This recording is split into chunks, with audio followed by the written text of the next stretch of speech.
في عام 273 هجري تقريبا كان البحر الأبيض المتوسط مليان سفن حربية، البحرية الإسلامية، البحرية البيزنطينية، القراصنة البيزنطيين، القراصنة المسلمين اللي يشتغلوا لحالهم، كل ينهب وكل يغزو وكل يقتل. من يسيطر على البحر؟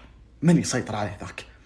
ففي يوم من الأيام كانت في 3 سفن القراصنة مسلمين ذول يشتغلون لحالهم، فكانوا يجيبون السواح البيزنطينية، يمرون ويخرون، يشوفون مدخل، شوفوا لهم صيدة، فلقوا لهم قرية، فحولوا وحذفوا مرساتهم ونزلوا عليها بسيوفهم ويصيحون عليهم، لأن الهدف أني ما نبي نقتل عاد، حنا نبي ننهب مثل ما أنتم تنهبون وبنمشي. فيوم نزلوا المسلمين وبدأوا يسحبون سيوفهم ويصيحون، قالوا الموجودين في القرية ذوليك النصارى قال نادوا ليو، نادوا ليو، ليو يطلع لهم، ليو طلعوا ليو كل الدنيا. قالوا المسلمين ايه دقيقة، حنا ما عاد نبا ذهبكم، حنا نبا ليو شخصيا، نادوا ليو، ليو وين يجي ليو الحين. فتجمعوا القراصنة المسلمين بسيوفهم، هم حوايش يحترون ليو ذا، ليو اللي ينخونه الرجال يبون يطلع منه، يقولون نطلع لهم يا ليو، وهم يشوفون رجال يمشي من كوخ طالع، ما يشوفون الا من صدره تحت، جسمه اللي فوق ذا فوق فالكوخ ما عاد يشوفون، ثم انحنى وظهر وطلع عاين فيهم. الرجال اليوناني الابيض اللي شعره اشقر طويل ورابطه، عيونه زرق وجبر معضل، هو يطلع يمشي ويطلع متعافي، توه دخل 20، ما دخل 20 دخل توه فسكان. هو يتجمعون القراصنة يطلعون فيه، قالوا من يطلع؟ قال واحد أنا أطلع له. قال اسمع اضرب على المفصل، على المفصل. هو يطالع فيه، العيال ما له مفصل، يطلعون لما يا مصبوب صب، ما في ماله مفاصل، ماله ركب، من عرض كتوفه لين اخر جوله مصبوب صب، ما في نقط ضعف. قال يا الربع ربع نتعاون ما ذلوا، حنا ما عاد مجنبين، وما والله كارثه يردنا رجال واحد. فطلع واحد من القراصنة المسلمين وبدأ يدور على ليو يطالع فيه. ألا ليو من سطعة الشمس راح وجهه أحمر، خدوده حمر ونحاره أحمر، هم بالبيضان إذا جاهم الشمس يروحون حمر. فقال يا هذا لونه لون ورد، يا هذا يسوي. فسموها الوردامي، يطقطقون عليه الموجودين، وردامي وردامي، يضحكون. هو يتقدم له ويمسكه ليو وهو يضربه ليو، يضربه ويشيل القرصان المسلم وهو يضرب تحت، ويقوم الا خشمه فمه دم. قال من علمك يا ورد تجرح؟ يا ضربني يا عيال. قالوا كرها مرة ثانية.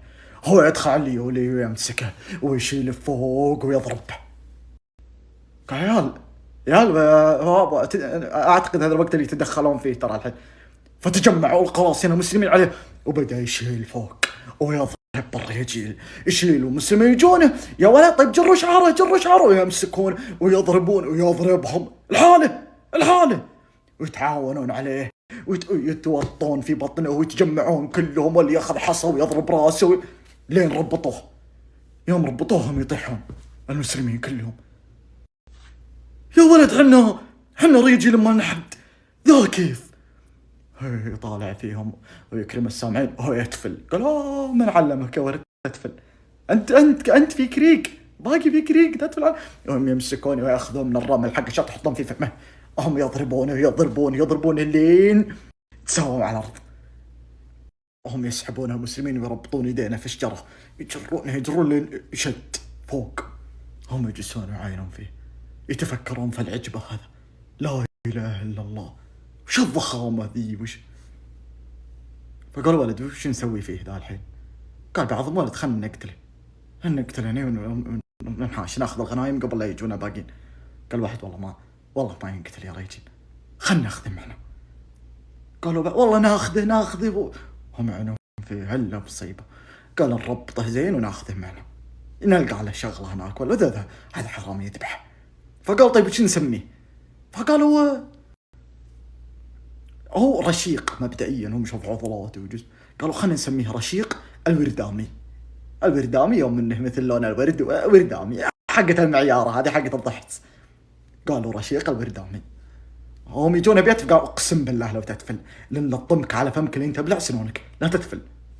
هم ياخذونه يجرونه يربطون السلاسل، قالوا حنا لقينا شيء طيب من الذهب، خلوا ذهبكم. وهم يخطفون رشيق الوردامي ويحطونه في السفينة، وهم يفكون سواريها يتبحر يروحون، وهم يبحرون به لين وصلوا مدينة طرطوس في سوريا. هم يتجمعون عند المينا والناس يعني صايد وفايد، وش جبتوا؟ هم يفتحون باب السفينة وهم يسحبون السلسلة، والناس يعاينون بكذبش. وهو يطلع المهيلة العلج، تعرف اللي قالوا علج، هذا علج. هو يطلع الشعور الطويل وسلاسل. قالوا لا إله إلا الله. دقيقة ذا لا يكون منه واجد هناك، لأن كذا مصيبة. قالوا والله هذا فارق، هذا فارق وله سالفة هناك، بس جيبوه. هم يسحبونه لين حطوه في السجن. قالها نادوا يا زمان، يا زمان قائد البحرية في طرطوس. قالوا نادوا يا زمان نعلمه وش لقينا. ويجي يا زمان قائد البحرية الإسلامية في طرطوس يدخل السجن. قال افتحوا عنها الباب. هم يفتحون عنه ويدخل عنده مربط ذاك بالسلاسل. قالوا يا طويل العمر انتبه تراه يتفل. قال يا زمان اسمع، تتفل فيه شعير ورا، اقسم بالله اني لخليه في فمك لين ينبت، والله لا تفتح فمك. وليو السلاسل مربطة يبا بس تنفك. ويطالع فيه يا زمان. فجلس يا زمان قدامه وقال له تراني أنا ماني بعربي الأصل، بس إني مسلم وأتفهم موقفك الحين، ولكن عندي سؤال، هل ممكن نشتغل مع بعض؟ قال رشيق الدرماوي اسمعني، تراني قرصان حياتي كلها في البحر، والقرية اللي يوم دخلوا جنودك وأنا فيها تراها مي بقريتي، لكني كنت موجود بالصدفة هناك، وعيب على اللي يتقي عقب ما بان. فيوم طلعوا الرياجيل وانت خو قلت خلني اطلع، ولا ترى سفينتي ورا على الساحل كنت اقدر اركب واروح. اما بخصوص ان نشتغل مع بعض ممكن، بس صك الباب علينا 10 دقائق، مكني منك 10 دقائق بس، وبعدها يدخلون جنودك، نشوف من الرجال يحتمي نفسه. قال يا زمان تصدق انك لو تفلت كانت اشوى من الاحراج اللي قدام الجنود الحين. فطلع يا زمان من السجن وخلى رشيق الدرماوي داخل، وجمع الجنود يا زمان وقال اسمعوا اكرموه لا ينقص شيء، وبعد اسبوع اذا هدا دخلوا عليه النصارى اللي يسلموا من ربعنا ذولي، خليهم يسولفون عليه لعل الله يهديه الله يعني، واذا شفتوا ما فيه طب صفوا الرجال. هذا كارثة، هذا خطر علينا ينفك، هذا خطر على المسلمين وخطر على النصارى وخطر على اهله وخطر، صفوا. فمع الوقت بدوا النصارى اللي أسلموا يدخلون عنده في السجن ويسولفون. فكانوا أول الأيام إذا طلعوا يمسحون وجيههم يقولون ها كيف الأمور؟ يقول إن شاء الله يعني، بس يعني عشاء همس ملوخية ها طيب. يطلعون ويجوا من بكرة يضربهم فمشت الأيام فدخل يا زمان قائد البحرية يوم من الأيام المسجد متأخر، توضي متأخر بيصلي يلحق الركعة الثانية. يوم التفت اللي واقف بجنبه أبو شعر طويل والجبر يصلي رشيق الدرماوي. فالتفت فيه يا زمان قال ما شاء الله رشيق أسلم. فالتفت رشيق قال يا صلاة قدام يا رشيق يصلي. صلوا يوما مخلصوا. قال له يا زمان ما شاء الله أنت صادق ولا حركاتك قال لا والله خلاص، بس في مو كلها الإسلامية في أشياء ما هو بالحين. قال أبد على شوي فبدأ يا زمان ياخذ رشيق الدرماوي ويدربه على القتال المنظم. رشيق عنده خبرة في قتال القراصنة ومعارك القراصنة. فقال له يا زمان أنا بجمع لك الخبرتين سوا، المعارك والبحرية المنظمة والقراصنة، أبي أطلعك عجوبة عصرك. فبدأ رشيق الدرماوي يتدرب مع المقاتلين المسلمين وطريقة القتال الإسلامية، وهو كان عنده طريقة قتال ثانية. فتدرب مع البحرية ثم أخذه يا زمان وحذفه مع القراصنة المسلمين، وبدأ يتدرب مع القراصنة المسلمين، وبدأ ياخذه يا زمان في غزواته المنظمة وغزوات القراصنة. كان رشيق الدرماوي إذا قرر أنه يطلع مع القراصنة وطبوا في سفينة فيها أسقف ولا فيها وفد ولا فيها للبيزنطة، من يوم ما يشوفون رجل رشيق حولت حذفوا السيوف، يعرفونه كليو عندهم. وعندنا اسمه رشيق الدرماوي مخيف في البحر، شيء عجيب، ولا يقاتل إلا تحت لواء يازمان قائد البحرية. فكان رشيق الدرماوي معجب بذكاء يازمان قائد البحرية المسلمة، وكيف يحارب وكيف يخطط وكيف استراتيجيات، سواء إذا طلع على سفينة قراصنة ولا طلع على بحرية. فمتأثر فيه وخططه وشجاعته ومعتبره أب وقدوة. فكان يوم من الأيام طالعين يحاصرون قلعة سوليندو، فمحاصرين القلعة هم على السفن ويقاتلون، ورشيق الدرماوي على سفينة ويازمان على سفينة وحرب. فقرر رشيق الدرماوي أنه ينزل هو والسفينة اللي معه على الساحل، يفضون الطريق يقاتلون علشان سفينة يازمان تجي تقرب. فنزل عند الساحل اللي مقابل القلعة وبدأ يقاتل، وهو وحش عجيب في القتال. فلاحظ أنهم بدأوا يقدمون المنجنيق، يقدمونه عليها الصخور الكبار، فانتبه إن سفينة يازمان قريبة، فراح يعدي لسفينة يازمان ويقول يازمان يازمان، لأنه بيصير هدف للصخرة المهولة هذه. فهو في الطريق يعدي ويشر اليازمان، التفت يازمان إله، فاللحظة نفسها ألا الصخرة المهولة اللي من فوق رشيق الدرماوي يوم راحت ويازمان يطالع فيها، كان يازمان معه ثانيتين بس. فبدأوا الناس يطيحون يمين يسار ويازمان واقف يطالع فيها. يعني إذا هذه النهاية، لا تموت وانت منزل راسك، لا تموت ضعيف، هي نفس الموتة، عطيتها ظهرك ولا عطيتها وجهك. فأعطى الصخرة وجهه وشالته، شالت الصخرة دي يازمان. فوقف رشيق الدرماوي يطالع في يازمان اللي أخذته الصخرة دي للبحر، وطاح في البحر. وطاح رشيق الدرماوي يطالع في المشهد ويطالع في الجنود. يازمان راح مات كذا، يازمان القدوة المقاتل المعلم اللي قاعد أتعلم منه كل شيء، حنا في معركة الحين. فبدأوا الناس يصرخون على الرشيق، رشيق. فالتفت الرشيق وشاف المنجنيق يمه الناس، وبدأوا يهفونهم بالصخور من كل مكان. فالجنود بدأوا يصيحون على الرشيق انك انت القائد الحين. يعني انا دقيقة، انا قبل دقيقتين يازمان قائدنا، والحين انا فبدأ يأمرهم رشيق انسحبوا ويقاتل، هو يقاتل على الساحل لين ركبوا المسلمين وقراصنة المسلمين كلهم. فهو آخر من ركب، انسحبوا المسلمين. بدأ تغير كل شيء في حياة رشيق الحين. فيوم رجعت سفن المسلمين لساحل طرطوس، المسلمين يحتلون يازمان، يبشرهم بانتصار عظيم. ما نزل يازمان، نزلوا كل المسلمين إلا يازمان، وجيهم وجيه خذلان وجرحاهم معهم يسحبونهم. فيهم نزل رشيق، تجمع عليها الناس، قالوا كيف مات يازمان؟ قال اللي قتل يازمان أنا، لأني طلعت المكان ما هو بمكاني، وتقدمت على الساحل ولحقني يازمان، وليتني كنت أنا مكانه. فركب حصانه رشيق، والناس يصيحون والنساء يصيحون على يازمان. وراح رشيق لبيته، شال أغراضه، شال أموره، وعود للمينا والناس يطلعون فيه، ومع عدد بسيط من أخوياه، وركبوا سفينة وراحوا. فكانوا الناس ما يدرون وين هو رايح رشيق البردامي، ولكن يعرفون انه قرصان اصله البحر، وبيعتزل الناس وبيرجع للبحر، ما عاد يبي طرطوس، ما عاد يبي المنطقة ذي، ما عاد يبي أحد. يازمان مات قدام عيني بالطريقة هذه. فهام رشيق في البحر، رجع أشد ضراوة من قبل، قرصان بعلوم قتالية جديدة، ونسى أساليب البحرية، الحرب المنظمة دي ما عاد يعرفها. السفينة المعترضة سفينة بحرية بيزنطيين، أطب في ظهرها وأصفي اللي عليها وأسرق وأمشي. رجع وحش ما في قلبه رحمة أبد.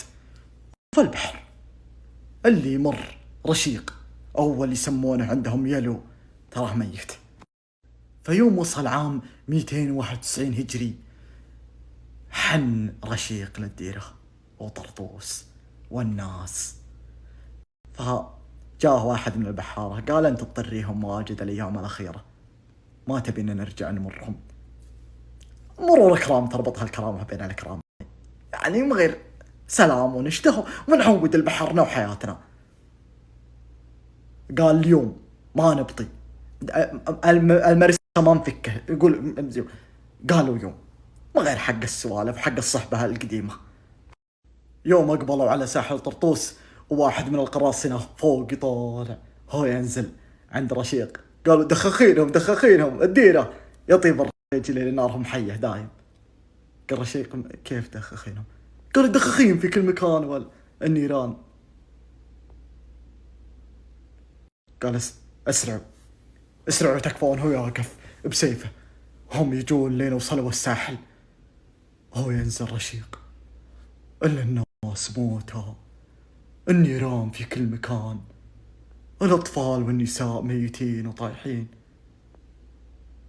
هو يلقى له واحد جريح. قال انت وش سالفة؟ وش بر ولا بحر الحين ولا؟ قال غزونا البيزنطيين على 10 صلبان، كل صليب تحته 10,000 رجال، انهبوا الديرة، اقتلوا الناس، سبوا النساء والأطفال، معهم أكثر من 5000، سبوا أكثر من 5000 امرأة أخذوهم معهم. فرفع راسه رشيق إلا الدنيا كلها تحترق، الدم في كل مكان. فأخذ سيفه ورجع لسفينته ومسكوه أخوياه القراصنة ويسحبهم ويطرحونه ويربطونه قالوا جيبوا السلاسل، وهو يصيح على الرجيل خلنا نلحقهم. قالوا 100,000 منت في عقلك أنت؟ وأخوياه طاير عليه 9 رجيل طايرحينه ويصيح بيموت من القهر، بيموت. الدنيا كلها طرطوس تحترق، الناس موتى واجثث في كل مكان. فقال فكوني هديت، تكفون بس خلاص فكوني. هم يقومون عنه وبيتفل عليهم الا ماله ريق من القهر ميت. فتجمع عنده الرجيل والجنود اللي باقين من طرطوس الحيين، تجمع عنده. قال وش بقى من اسطول البحرية الحين؟ سفننا وش بقى منها؟ قالوا والله يا رشيق احرقوا الدنيا كلها. قال احرقوا اسطولنا البحري. قال يطالع على الوجيه كله طالع فيه انت لما تكفى. قال والله العظيم اني لا تقاضى والله، ويطلع بيصيح يقول يا زمان والله لا تقاضى. قالوا يا زمان جاك انت اللي حس؟ يا زمان ميت من زمان.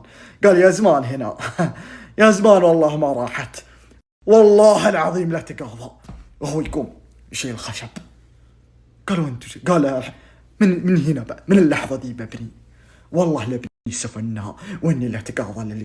فبدأ رشيق الوردامي يبني سفن هو أهل طرطوس، ونادى أخوياه القراصنة قال اطلعوا للبحر.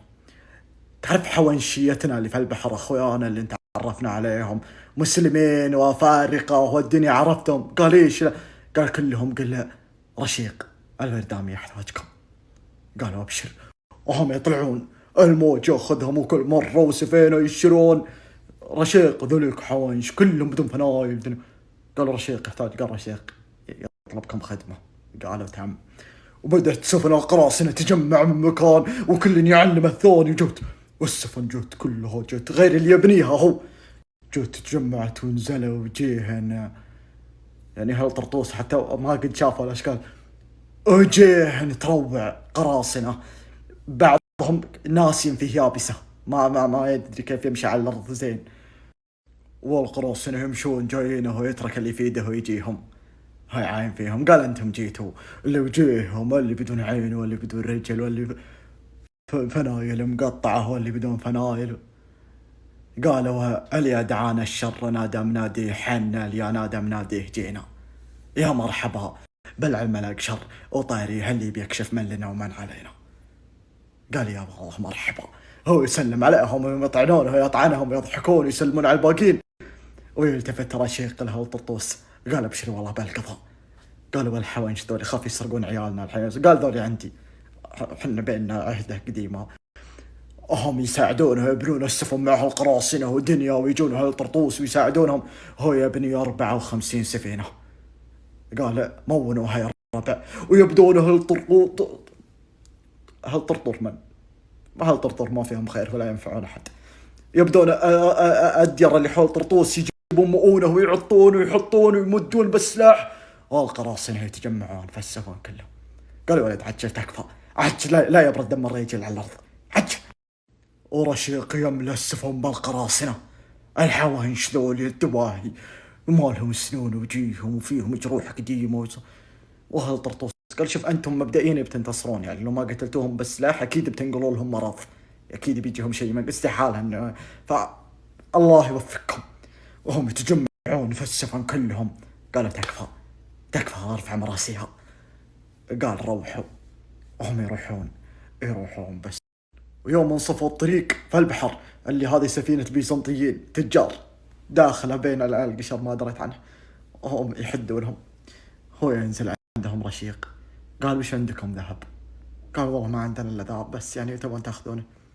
قال طيب لو تركتكم تروحون تعطوني الذهب في انطاليا من ذهبكم هناك؟ قالوا ايه. قال يلا. هو يعود يركب سفينته. قالوا قراصنة شوف احنا صحيح ما درسنا ما تعلمنا، بس هذا اللي انت قاعد تسويه ذا عتاهة، يعني تعلمهم ليه انه رايحين لانطاليا وتفكهم. قال هنا هذا اللي انا بهم يحسبون رايحين لانطاليا. وجيش البيزنطي يتحصن في انطاليا ويضبط قلاع ودنيا ويشد اموره، وذيبان يخليهم على يده اليمين. سلام نظر. وهذا اللي جننهم، هذا اللي ما توقعوه اساسا، كيف تتركنا وتدخل في العمق. هو يدخل وهو يروح لين يقبل على سالونيك. الفلوس والذهب وثرواتهم وعلاقاتهم وقاداتهم كلها هناك. قال القضى يا زمان. ويوم أقبلت سفن القراصنة المسلمين على قلعة سالونيك، إلا القلعة المهيبة الكبيرة اللي الجنود فوقها ودنياها. قال رشيق وقفوا، والسفن يومرها وتوقف بعيد. الحقين سالونيك يوم ضبطوا سهامهم وجنودهم ودنياهم وامورهم على القلعة. نزل رشيق على قارب صيد صغير، فقالوا القراصنة ننزل معك، خلنا ننزل معك. قال أنا أدريكم ما تعودتوا على المعارك ذي، ولكن بديت أذكر شيء من حياتي مع يا زمان، لا تحركون لين أشركم. فبدأ بقارب صغير تجديف، هو واحد معه. فوقف رشيق طالع فيهم وهم كلهم بسامهم خايفين يقتلون رشيق ويصملون الباقين. هم يبون ان تكفون ارجعوا، لانهم شافوا وجيبه قد شافوها وشافوا يعني يا القراصنة لا نقتل قائدكم وتصملون. قالوا خلوا لا حد يرمي. فبدأ يطالع أن الدنيا كلها حول القلعة حاطين صخور وسفن غرقانة علشان سفن القراصنة ما تجي ما توصل، فمغرقين سفن وحاطين صخور وحاطين حديد فما حد يقربون، ما تقدر السفن القراصنة تقرب بس ورا القلعة. فبدأ يفر رشيق وهو يطالع فيهم ويطالعون فيه. ليو يصيحون ليو يا الخاين، ليو يا قدر، ليو يصيحون كلهم عليه. هو يطالع فيهم يبتسم ويفر السور، يفره لين لقى درب وزنه. رجع رشيق للقراصنة وقال المنطقة هذيك حاطين سلاسل ثقيلة قوية على البحر، سفننا ما تقرب، لكن حنا نقدر إذا قربنا نطب من السفن وسلالمنا معنا ونغوص من وراء السلاسل ونطلع ونحطها على الأسوار ونتسلق على الرجال. قالوا تم. جنن هم أساسا كلهم جنن، هم يبون بس أي ريح معركة. وهم يقربون وذوليك يبدون يرمون السهام البيزنطيين، يبدون يرمون يوم وصلوا سفن المسلمين هم يطبون القراصنة بالسلالم، يغوصون بها، يغوصون في البحر. يوم طلعوا وحطوا السلالم صبوا عليهم ذوليك النار الإغريقية، النار اللي زي النفط مولع، فبدوا يحترقون القراصنة وبدوا يطلقون ذوليك عليهم السهام، فاحترقت السلالم. فقال رشيق انسحبوا، فانسحبوا في المرة الأولى، انسحبوا ورجعوا لسفنهم. فجلس رشيق وبدوا ذوليك جاهم معنويات مع انهم كانوا هايبين القراصنة مرة.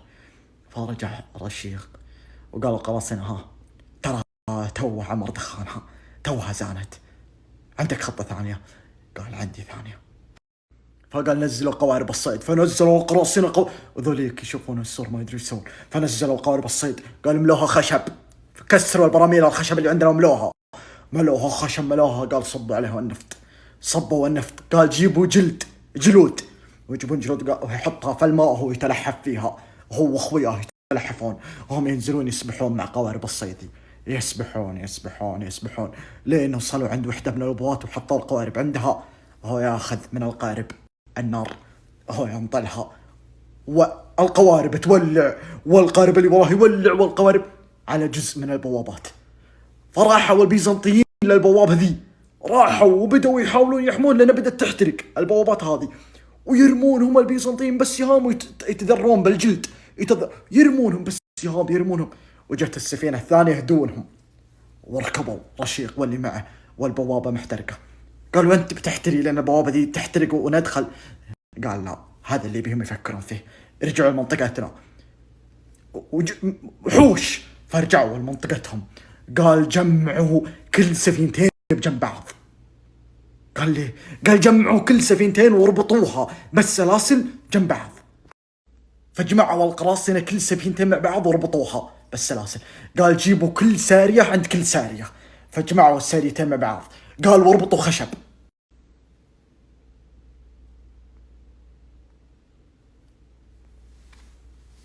الحمد لله هذا اليوم عيد ميلادي واستقبل الهدايا على البريد الإلكتروني. فيوم ربطوا السواري في بعض مدوا خشب فوقها وربطوا له قاعدة، فصارت السواري ذي كأنها أبراج أطول من أبراج القلعة على البحر. فقال تسلقوا يا الذيابة، فتسلقوا كل سفينة، تسلقوا لين وصلوا أبراج، يعني بنوا أبراج في البحر، أبراج عائمة، شيء ما يطري في العقل. والبيزنطيين مصدومين، وش الوحوش ذولي؟ وش ذولي اللي نرميهم بنار، نرميهم بسهم، نرميهم بصخور، نرميهم بنجنيق ما يروحون؟ فقربوا السواري، قال مدوا أنابيب من النفط المولع وصبوها عليهم من فوق. فبدوا كل واحد من القراصنة يطلع ويشيل معه ويرمونه ويموت، ويقوم الثاني ياخذ واحد ثاني، لين مدوا الأنابيب عليهم من فوق السواري ذي وشبوا فيهم النار، ولعوا النار. فبدوا المدافعين ينسحبون، فطبوا القراصنة على النار، يطبون مع المدخل ذا، تعيش زين ما تعيش طب واحد على ظهرك، مجانين. فكان في واحد اسمه يوحنا من النصارى اللي كانوا موجودين في القلعة، وكان يروي الرواية يقول حنا في شمس ظهيرة ونار وما عاد في طاقة، وذول يطبون يصرخون ويضحكون. هذا الرعب اللي خلقوه في نفوسنا، كانوا يطبون ورا بعض كل ذولي. السفينة 54 كل سفينة فيها 200 قرصان، طبوا واخر من وقف على السور رشيق البرداني، يطالع في القراصنة وهم طابين تحت يتقاتلون مع الجنود، يتقاتلون مع الناس يمين ويسار. يقول يا زمان ليتك تشوف اللي انا شفته، هذا قضى طرطوس. فأخذ رشيق مجموعة من القراصنة وبدأ يدخل السجون، يدخل ويدور المسلمات وينهم، يدخل ويدور ما لقى. هو يطلع ويمسك واحد من القادة يسحبه، هو يطلع سيفه، قال كلمتين بس احتاج جوابه، وين مسلمات؟ قال بعلمك بس ما تقتلني. قال ما نبي قتلك، وين 5000 اللي سبيتوهم؟ قال مو بهنا ولا قريب حتى لهنا. قال وين؟ قال في أنطاليا، بعيد مرة، وقدامك الجيوش كلها وقدامك الدنيا دي، وترى حتى بيجينا امداد هنا، يعني أنا كنت صادق معك، تراك ما تقدر تطلعهم. فطالعوا القراصنة قالوا بس وجيتنا جت كذا، تكفى. قال لا والله ما جت كذا، عندي خطة. قالوا وش؟ قالوا اخذوا 5000 نصرانية من هنا. قالوا ليه؟ قال اسبوا 5000 وعبوهم السفن الحين. قالوا سفننا ما تشيل. قال اخذوا سفن القلعة ذي، اسطولكم البحري وين؟ قال هنا. قال اخذهم عبهم. فبدوا ياخذون يفتحون البيوت، ياخذون النصرانيات يسبونهم، حطوهم 5000. عنده فكرة. فيوم جمعهم كلهم في السفن قال يلا اطلعوا نحاشوا. فسبوا الذهب وسبوا الدنيا واخذوا في القلعة، واخذوا 5000 نصرانية اخذوها معهم. فقبل لا يطلع رشيق من سالونيك ولع النيران في القلاع عندهم، احرق الدنيا واخذ قاداتهم اسرى واخذ جنودهم وعبى السفن من نسائهم وعلمهم. قال احد يطلع لانطاليا الحين يقول لهم جيبوا 5000 اللي عندكم ونسلمكم 5000 اللي عندنا. تسلم نظيف تستلم نظيف، ينقتل احد نقتل احد. انا قرصان ترى بلا مبادئ، لا تحسب ان عندي انسانيه، انا بلا انسانيه. انا مستعد ارسل لك اعضاء كل شوي هناك، سلمني النساء اللي انت سبيتهم. فراح الجزيره في النص وجلس قال انا انتظركم، يجي اسطول اكثر من اسطولي اصفيهم ذولي كلهم اموت انا قرصان، نحن همل اساسا ما حد فاقدنا. فارسل رشيق واحد من الاسرى البيزنطيين اسمه يوحنا، وكان رشيق ماسك ابوه واخوه وزوجته. قال رح واذا تاخرت علي انا والله بلا مبادئ قرصان انت عارف ايش بيصير فيك. رح لانطاليا وعلمهم تفصيلنا بالملي وقل الوعد هنا في الجزيره ذي لا تبطي. فراح ما درى الا الاسطول جاي من بعيد، فجاء من الاسطول سفينه صيد وحده تمشي اللي هو يوحنا.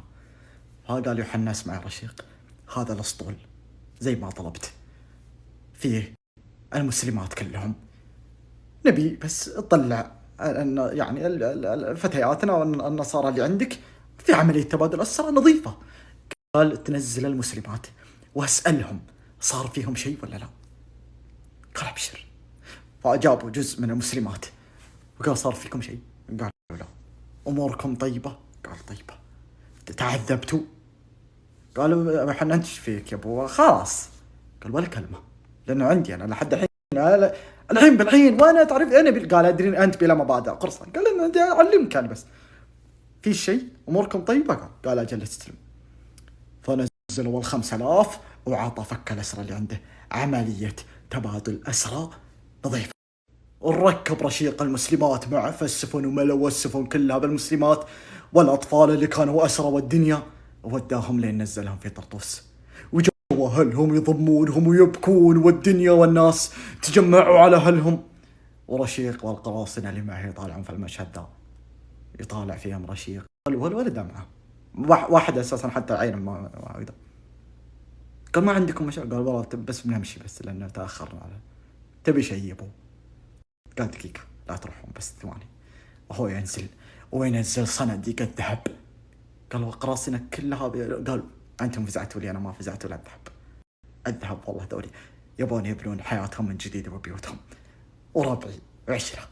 فراح نزلوا القراصنة صناديق الذهب نزلوها وكل والأواني الفاخرة والملابس والدنيا اللي نهبوها نزلوها على أهل طرطوس.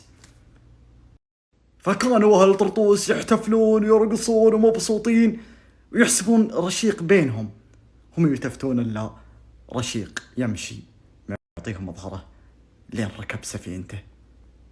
قالوا أمه يا رشيق ما انت بحايش معنا، ما انت بقاعد معنا بعد. قال هذا والله مو مكاني، أنا مكاني والله بين الحوانش ذولي اللي انتم تشوفونهم وجيهم والقراصنة يضحكون. قال مكاني على ظهر الموج.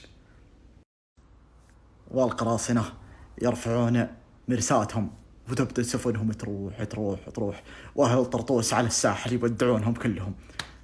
راح لين غاب في الأفق ما عاد يشوفونه ولا عاد يدرون وش صار في رشيق البردامي ولا كيف انتهت حياته. اختفى رشيق في البحر بعد ما تقاضى وانتصر للناس اللي عاش بينهم أهل طرطوس. اعذرون على الإطالة يا جماعة الخير، كانت هذه قصة البحار والقرصان المسلم المشهور رشيق الوردامي.